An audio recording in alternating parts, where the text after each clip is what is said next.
एक बाथरूम में नहाना। हाय हाय, कितनी गर्मी है आज। मेरी तो कमर पर भी घमौरी हो गई है। दीदी, अगर आप कहो तो क्या नहाने चले? हाँ चलेंगे। वैसे भी आज हम ही गांव से लौटे हैं। सुबह को तो मैं मायके से नहाकर ही आई थी, लेकिन यहाँ शहर की गर्मी ने तो नानी दादी सब याद दिला दी है। पांचों नई बहुएं खाना बनाते हुए पसीनों में तरबतर हो रही थी। कुछ देर के बाद साथ मिलकर काम करने से उनका सारा काम खत्म हो गया और फिर श्वेता बोली, सभी अपने अपने कपड़े लेकर चलो। मैंने देखा था यहीं शहर में कुछ दूरी पर एक नदी है, हम उसी में नहाने चलेंगे। श्वेता की बात सुनकर सभी बहुओं ने अपने अपने कपड़े ले लिए और वो सभी बाहर नदी पर जाने लगी कि तभी उन्हें उनकी सास गंगा ने देख लिया। बहुओं, कहाँ जा रही हो पांचों एक साथ? माँ जी, बहुत गर्मी लग रही है। ऐसा लग रहा है जैसे कमर पर घमौरी दाने भर गए हो। हम पांचों बस यूं गए और यूं नहा कर आए। राम राम राम, कहाँ नहाने जा रही हो? माँ जी, नदी पर नहाने। और कहाँ? हे भगवान, तुम ऐसी भरी दोपहरी में नदी पर जाओगी नहाने? क्यों, यहाँ पर लोग नहाते नहीं हैं क्या? नहाते हैं, लेकिन ऐसे खुले में नहीं। अपनी इज्जत को अपने हाथों में रखकर ही बाथरूम में नहाते हैं। लेकिन तुम्हें क्या पता होगा, तुम तो गांव से हो। क्या कहा? बाथरूम? हाँ बाथरूम। तुम में से किसी के भी घर में टॉयलेट बाथरूम नहीं था क्या? नहीं था। हे भगवान, आओ मैं तुम्हें दिखाती हूँ। पांचों ही बहुओं का आज अपनी ससुराल में पहला दिन था। गंगा ने अपनी गांव की बहुओं को बाथरूम दिखाया। उसके घर का टॉयलेट और बाथरूम दोनों ही अटैच थे। गंगा ने उन्हें इस्तेमाल करना भी बताया। अब समझ आ गया ना कि शहर के लोग अपनी साफ सफाई कहाँ करते हैं? जी माँ जी। अब से याद रहे और कभी भी बाहर जाकर नहाने की कोशिश मत करना। पांचों गांव की बहुओं को गंगा की बात अच्छे से समझ आ गई। गंगा तो उन्हें समझा कर चली गई, लेकिन अब गर्मी से बेहाल बहुओं में झगड़ा शुरू हुआ। देखो, तुम में से सबसे बड़ी बहू मैं हूं, तो पहले मैं नहाने जाऊंगी। वाह वाह वाह, ये क्या बात हुई? नहाने के मामले में बड़े या छोटे की नहीं चलेगी। मैंने ज्यादा रसोई में काम किया तो पहले मैं नहाऊंगी। अच्छा अच्छा, मतलब सिर्फ आपने ही काम किया और हम तो खड़े हुए मक्खियां मार रहे थे? तुम लोग तो लड़ने में वक्त लगाती हो। मैं तो चली नहाने। भाभी रुक जाइए, हम भी हैं। पांचों बहुओं में पहले नहाने जाने के लिए खिटपिट होने लगी कि तभी वहां पर पेट पकड़ता हुआ उनका ससुर आया। अरे अरे, जल्दी जल्दी हटो हटो, अरे रास्ता दो, वरना काम खराब हो जाएगा। सभी बहुओं ने रास्ता छोड़ दिया और उनका ससुर बाथरूम में ही बने टॉयलेट में फ्रेश होने को चला गया। पांचों बहुओं को वहीं अपने ससुर के निकलने की राह में काफी देर हो गई। लगभग 20 मिनट के बाद उनका ससुर बाहर आया और हे भगवान, अंदर जाना भी खतरे से खाली नहीं। ससुर जी तो जहरीली गैस बरसाकर आए हैं। पांचों ही बहुओं से वो गंदी बदबू झेल नहीं रही थी, इसीलिए वो सभी वहां से बिना नहाए ही वापस आ गई और कुछ देर के बाद एक एक करके उन्होंने नहाने का काम निपटाया।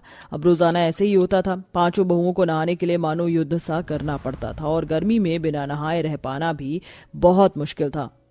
हे भगवान, जरा से कपड़े क्या डालने को गई, मैं तो पूरी पसीनों में पसान हो गई हूँ।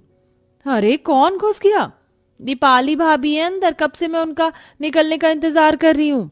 दीपाली, दीपाली, कितनी देर लगाओगी? बाहर भी आ जाओ। अभी मुझे टाइम लगेगा, थोड़ा सा इंतजार कीजिए। दीपाली अपनी पूरी थकान निकालकर बाहर आई, जिसके बाद बागी की बहुएं नहाई। ऐसे ही सिलसिला जारी था। एक दूसरे से पहले नहाने जाने के चक्कर में पांचों बहुओं का काम में भी ध्यान नहीं लगता था। सिमरन, सिमरन बहू, सिमरन। हाँ हाँ जी माँ जी। कहाँ दिमाग था? मैं कब से आवाजें लगा रही हूँ। कुछ नहीं माँ जी।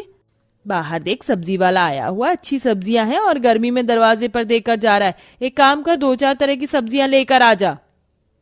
ठीक है माँ जी। अब बाहर जाकर सब्जी लेकर आओ, कितनी गर्मी है। माँ जी भी ना घर में नहीं रहने देती हैं। सिमरन बाहर सब्जी लेने को आ गई, जिसमें उसे काफी पसीना आ गया।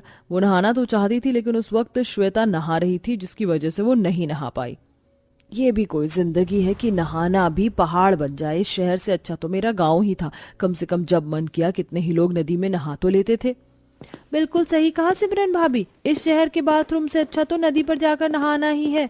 मैं तो सोच रही हूँ कि कल से हम सुबह सवेरे ही शहर की नदी पर जाकर नहाना शुरू कर दें। वैसे भी शहरी लोग तो आलसी से होते हैं। सुबह को 7 बजे उठते हैं, हम 4 बजे ही जाकर नहा लेंगे।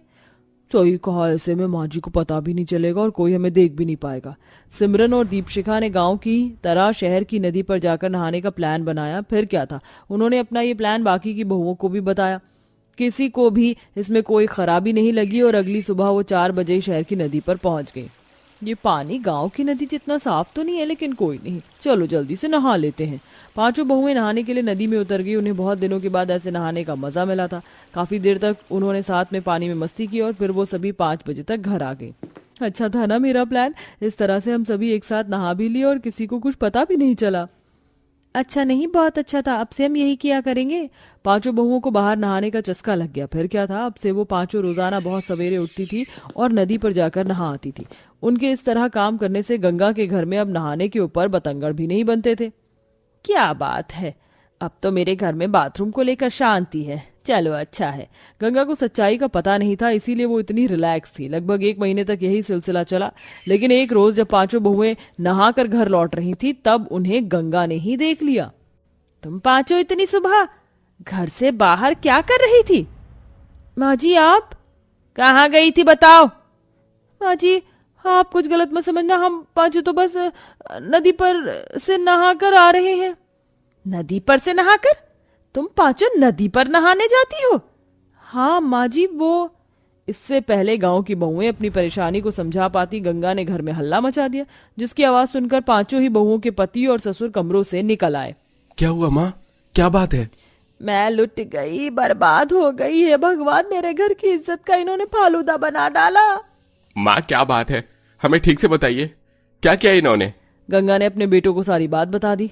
अब इन गांव की लुगाइयों से ये पूछो कि क्या हमारे घर में बाथरूम नहीं है या फिर हमारी कोई इज्जत नहीं है जो ये खुले में नहाने चली गई। क्यों किया तुमने ऐसा? अगर कोई तुम्हें बाहर देख लेता तो हमारी कोई इज्जत नहीं रह जाती। बोलो, क्यों गई तुम बाहर नहाने? अगर आप हमसे पूछ रहे हैं तो हम जवाब भी देंगे। हम बाहर नहाने गए क्योंकि इस एक बाथरूम में 5-5 बहुओं का नहाना मुश्किल है। आप फ्रेश होकर ऑफिस चले जाते हो, सबसे पहले माँ बाबा फ्रेश होकर अपनी कुर्सियां पकड़ लेते हैं, बची हम बहुएं। नहाने का काम हमारे लिए सबसे बड़ी सिरदर्दी बन जाता है। सभी को आराम से नहाने का हक है, अपनी थकान को मिटाने का हक है, लेकिन हमें एक दूसरे के चक्कर में जल्दी बाथरूम से निकलना पड़ता है। और कब बाथरूम खाली है कब नहीं, बस इसी सब की चिंता में दिन बीत जाता है। हम ये नहीं झेल सकते, या तो आप बाथरूम को डबल करवाइए या फिर हम ऐसे ही नहाएंगे। ये भगवान, ठीक है मैं समझ गई, ये बाथरूम डबल हो जाएगा। गंगा की बात सुनकर गांव की बहुओं का मन खिल उठा। उसी दिन से उनके घर में काम शुरू हुआ और बाथरूम 1 से 2 हो गए। अब बहुएं नहाने के लिए ज्यादा सोचती नहीं थी और अब उन्होंने नदी पर जाना भी बंद कर दिया था और गंगा के घर में शांति आ गई थी।